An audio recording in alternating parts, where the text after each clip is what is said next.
भागवत की कथा में वो पावर है कि आप दुनिया के किसी भी कोने में बैठ करके किसी भी व्यक्ति के नाम से संकल्प लेकर के यदि भागवत की कथा करवाते हो, वो व्यक्ति दुनिया के किसी भी कोने में होगा, उसको भागवत की कथा का पुण्य फल प्राप्त होगा ही होगा, इस बात की गारंटी। एक बार की बात, बद्री विशाल में चारों भाई सनक, सनंदन, सनातन और सनत कुमार विराजमान थे। उसी समय क्या देखा कि श्री नारद जी महाराज भ्रमण करते हुए चले जा रहे हैं और नारद बाबा के मस्तक पर चिंता की रेखा है। सनत कुमारों ने पूछ लिया, देखा नारद जी महाराज के मस्तक पर चिंता की रेखा है, सोचने लगे क्या बात है। क्योंकि एक संत का स्वभाव होता है, एक साधु का स्वभाव होता है। संत वैसे तो चिंता कभी करते नहीं है, संत हमेशा चिंतन करते हैं। और अगर कहीं संत चिंता कर रहे हैं तो संत चिंता अपने लिए नहीं करते, संत चिंता करते हैं तो भगवान के भक्तों के लिए चिंता करते हैं। पर आज देखा नारद बाबा के मस्तक पर चिंता की रेखा है, तो पूछ लिया सनत कुमार ने, क्या बात है बाबा। कथम ब्रह्मण्य दीन मुखा कुत चिंता तुरो भवा, त्वरितम गम्यते कुत्र कुतश्चागमनम तम। कथम ब्रह्मण्य दीन मुखा इदानीं सूनि चित्तोसि गतवित्तो यथा जना, तवेदम मुक्त संगस्य नोचितम बद कारणम। क्या आप अपनी चिंता का कारण बताओ, किस बात की चिंता है आपको। क्योंकि मैं जानता हूं कि आप अपने लिए चिंता तो कर ही नहीं सकते हो, आप तो प्रभु के चिंतन करने वाले हो। पर ये जो चिंता की रेखाएं मस्तक पर है, ये किस लिए है। नारद जी महाराज बोले, सनत कुमारों थोड़ा सा पहाड़ों से नीचे उतर कर के आओ तो तुमको मैं कारण बताऊं। सनत कुमार आए, पहाड़ से नीचे उतर करके, पर्वतों से नीचे उतर करके संत कुमारों ने कहा बताइए।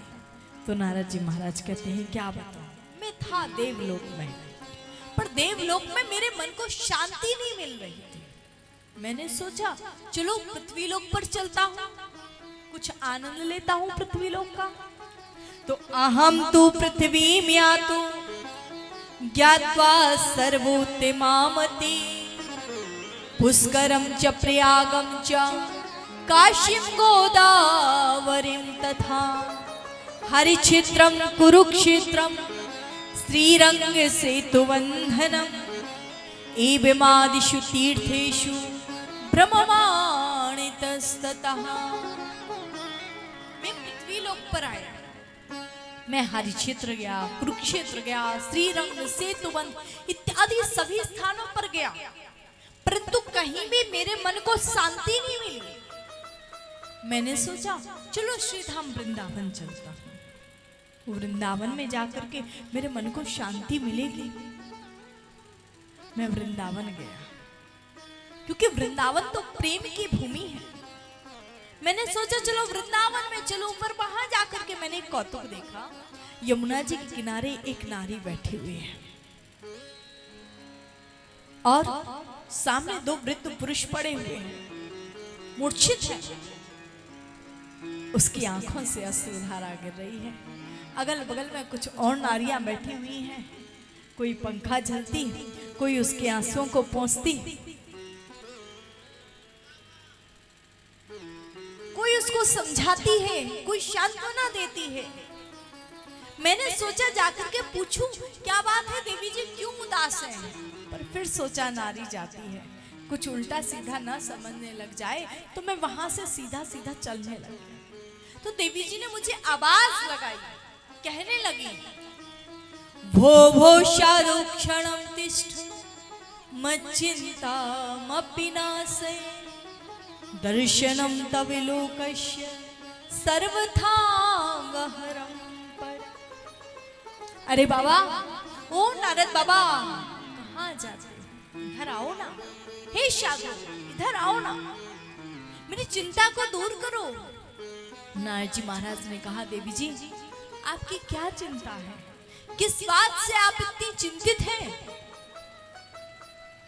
तो देवी जी ने कहा, बाबा क्या बताऊं? पूछा आपका परिचय क्या है, आप कौन हैं? तो अपना परिचय दिया और कहने लगी, अहम भक्ति रीति ख्यात इमौ में तनयो मतो ज्ञान वैराग्य नामानो काले योगे न जर्जरो। मेरा नाम है भक्ति। ये जो दोनों वृद्ध पुरुष आप देख रहे हैं ना, ये मेरे पुत्र हैं, ज्ञान और वैराग्य। जैसे ही कहा, बोले ज्ञान वैराग्य आपके पुत्र कैसे हो सकते हैं? माँ की उम्र 20 वर्ष और बेटी की उम्र 80 वर्ष, ऐसा कैसे हो सकता है? भक्ति महारानी ने कहा, क्या बताऊं, कलयुग के प्रभाव से हम तीनों ही वृद्ध हो गए, पर मैं तो वृंदावन आ गई। तो वृंदावन आकर के मुझे तो युवावस्था प्राप्त हो गई, पर मेरे पुत्रों की वृद्धावस्था दूर नहीं होती। हे नारद जी, ऐसी कृपा करो कि मेरे पुत्रों की वृद्धावस्था दूर हो जाए, मेरे पुत्रों की वृद्धावस्था को दूर करो। जैसे ही कहा, नारद जी महाराज ने इनके कानों में गीता पाठ सुनाना आरंभ किया। गीता पाठन मोहर मोहर, जब तक गीता पाठ सुनाते ज्ञान वैराग्य की मूर्छा खुल जाती, और जो ही गीता पाठ सुनाना बंद करती तो ज्ञान वैराग्य फिर मूर्छित हो जाते। सोचा क्या कर? गीता पाठ से भी कुछ नहीं हुआ, तो प्रभु का नाम गाना आरंभ कर दिया, भगवान का नाम गाते। और जब तक भगवान का नाम गाते तो ज्ञान वैराग्य की मूर्छा खुल जाती। नाम संकीर्तन करना बंद करते तो ज्ञान वैराग्य फिर मूर्छित हो जाते। सोचने लगे, अब क्या करूं, ये तो फिर मूर्छित हो गए। उस समय का आकाशवाणी हुई, अरे नारद, यदि ज्ञान वैराग्य की मूर्छा को दूर करना चाहते हो तो सत्कर्म करो। संत कुमारों से पूछा कि सत्कर्म है क्या? तो संत कुमारों ने उत्तर दिया, कहा, सत्कर्म सूचको नूनम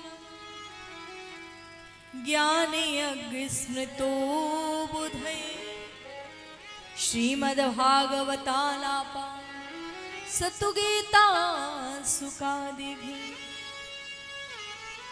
बोले सत्कर्म कुछ और नहीं, सत्कर्म है श्रीमद् भागवत की कथा। और जिस प्रकार से जंगल में सिंह की दहाड़ सुनते ही जंगल के छोटे मोटे जीव जंतु जानवर भाग जाते हैं, वैसे ही कलयुग में कहते हैं, कलयुग में श्रीमद् भागवत के श्लोकों के आलाप को सुनते ही कलयुग के सारे दुर्गुण भाग जाते हैं, सारे के सारे पाप भाग जाते हैं। आप ज्ञान और वैराग्य के लिए भागवत की कथा श्रवण करवाइए। बोले कथा कैसे करवानी होगी? बोले सबसे पहले कोई श्रेष्ठ वक्ता नियुक्त करो। तो कहा, संत कुमारों से अच्छा प्रवक्ता और कौन होगा, जिनका कथा मात्र की जीवना, इनका जीवन ही कथा मात्र है। जैसे ही कहा, बोले ठीक है, कल व्यासपीठ पर संत कुमारों को निश्चित किया। कथा होनी कहाँ चाहिए? तो कहा हरिद्वार में। बोले ज्ञान वैराग्य मूर्छित तो है वृंदावन में, आप कह रहे हो कथा हरिद्वार में होनी चाहिए, ऐसा क्यों? बोले श्रीमद् भागवत ऐसी कथा है क्या? बोले कोई बीमार तो पड़ा हुआ है व्यक्ति बड़सरा में, और बोले ट्रीटमेंट होगा सूरजपुर में, क्या ऐसा हो सकता है क्या? जहां व्यक्ति बीमार है वहीं तो ट्रीटमेंट होगा ना। बोले नहीं, भागवत की कथा में वो पावर है कि आप दुनिया के किसी भी कोने में बैठ करके किसी भी व्यक्ति के नाम से संकल्प लेकर के यदि भागवत की कथा करवाते हो, वो व्यक्ति दुनिया के किसी भी कोने में होगा, उसको भागवत की कथा का पुण्य फल प्राप्त होगा ही होगा, इस बात की गारंटी है। बोले हरिद्वार को ही क्यों चुना? बोले क्योंकि ये क्या है, ये है दरवाजा। मान लो आपके घर में लाइट चली गई और आपने एक मोमबत्ती जलाई या लैंप जलाई, कोई भी उजाले के लिए उपकरण का प्रयोग किया। अब अगर आप उसको घर के अंदर रखोगे तो उजाला कहाँ होगा? घर के अंदर होगा। और घर के बाहर रखोगे तो उजाला कहाँ होगा? घर के बाहर। लेकिन वही मोमबत्ती या लैंप को उठा करके अगर आप बीच दहली पर रख देते हो तो उजाला अंदर भी होगा और उजाला बाहर भी होगा। बस वैसे ही श्रीमद् भागवत की कथा बोले हरिद्वार में क्यों होनी चाहिए? बोले क्योंकि जो बद्री केदारनाथ में रहने वाले संत महात्मा हैं वो थोड़ा थोड़ा नीचे उतर करके आ जाएंगे, और जो वृंदावन मथुरा में रहने वाले संत महात्मा हैं वो थोड़ा थोड़ा ऊपर चढ़ करके आ जाएंगे। तो इसलिए कथा कहाँ होनी चाहिए? बोले हरिद्वार में, गंगा जी के किनारे आनंद नाम के तट पर गंगा जी की पावन पुलिन रस से बड़ी सुंदर व्यासपीठ बनाई गई और बहुत सुंदर ढंग से कहते हैं श्रीमद् भागवत कथा का आयोजन रखा गया। प्रथम दिवस हुआ, प्रथम दिवस की कथा पूर्ण हुई। द्वितीय दिवस हुआ, द्वितीय दिवस की कथा पूर्ण हुई। तृतीय दिवस हुआ, तृतीय दिवस की कथा पूर्ण हुई। चतुर्थ दिवस आया, चतुर्थ दिवस की कथा पूर्ण हुई। कहते हैं करते करते जैसे ही चतुर्थ दिवस हुआ और उसी दिन बालकृष्ण लाल का प्राकट्य हुआ, और जो ही ठाकुर जी का प्राकट्य हुआ देखते ही देखते भक्ति महारानी ज्ञान वैराग्य के साथ में नाचती गाती हुई कथा पंडाल में आ गई। आकर के व्यासी से पूछा, व्यासी महाराज मेरे बैठने के लिए स्थान कहाँ है?